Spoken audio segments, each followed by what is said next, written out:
There is a story from ancient China, and this story is known by almost everyone in China.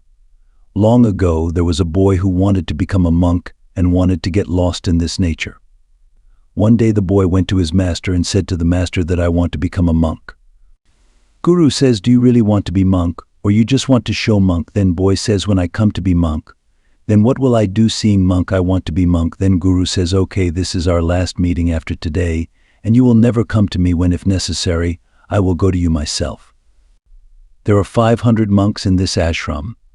You will have to cook for these 500 monks, and this is your job from today.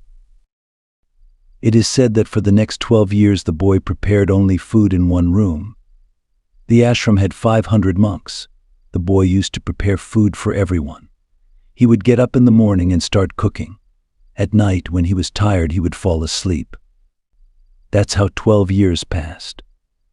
The boy never went to his guru even once in these 12 years. The boy believed when Gurudev told me that he himself will come to me when needed, so I don't need to think about all this. At first this boy had many thoughts, but when the boy thinks of me all day long.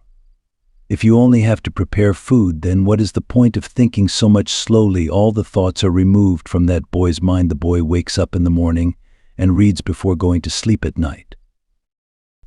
Only prepared food and thought that when Guru said that I have to prepare food, then all questions are over. And since he said then maybe this is right for me to prepare food for 12 years, the boy's mind stopped all thoughts. And it becomes empty now. No thought, no hope, no desire, only one job: wake up in the morning, prepare food, and sleep again at night.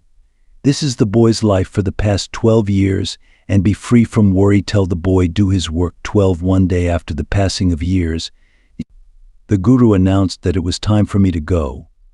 Whoever among you wants to be my successor should write 4 lines on the wall of my house tonight. The line within which lies the truth of our life, but whatever you write, be your own thought, be your own feeling. Every top gets a little scared hearing this announcement, because it is not easy to deceive the group. The scriptures every child has read, but the wisest of all disciples, he bravely wrote 4 lines on the outer wall of Gurudev's room that night. Write the characteristic. Our mind is like a mirror on which dust collects. If you clean it again, the mirror will become clean again, and you will see everything again. Then in the morning Gurudev got up and he sees the writing on the wall and shouts that some fool has destroyed my wall. Catch him and bring him to me.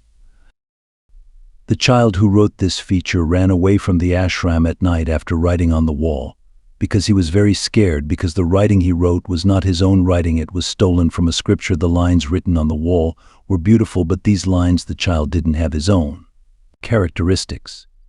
When he left, he told his ashram friends, if Gurudev gets up in the morning and says that the lines are very beautiful, then inform me.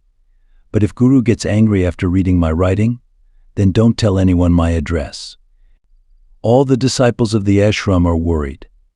The mind is like a mirror on which the dust of our thoughts and feelings accumulates, and once this dust is cleaned, the mind becomes clear again. Those bird disciples.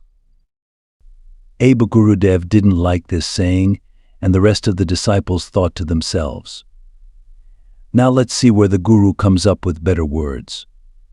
Then the 3 monks were passing by the boy who was preparing the food. The boy heard them and laughed. First one of the 3 says, why are you smiling? Then the boy says, Gurudev is right. What fool wrote this on the wall? After hearing this, the 3 get a bit shocked and says, you are only cooking food for last 12 years, and we are reading Shastras for 12 years. And now you tell us what is right and what is wrong. Then one of the 3 says, can you write any better than this? Then this boy says, I have been writing to prepare food since I was 12 years old. Forgot, but I can say if someone writes, but remember one thing, I have no desire to inherit. If read my writing I have to inherit, then forgive me, I don't want to write. Then the 3 say, you just say we are writing. Then the boy says, go and write on the wall. What kind of mirror, what kind of mirror, what kind of dust or no mirror or no dust, that self will get knowledge. Then Gurudev will read the writing, and Gurudev will come to the boy who was preparing the food in the middle of the night and say, now run away from here, because 500 monks will kill you. And you take this gift of mine, whether you want to be my heir or not, it doesn't matter, but you are my heir and I am your heir.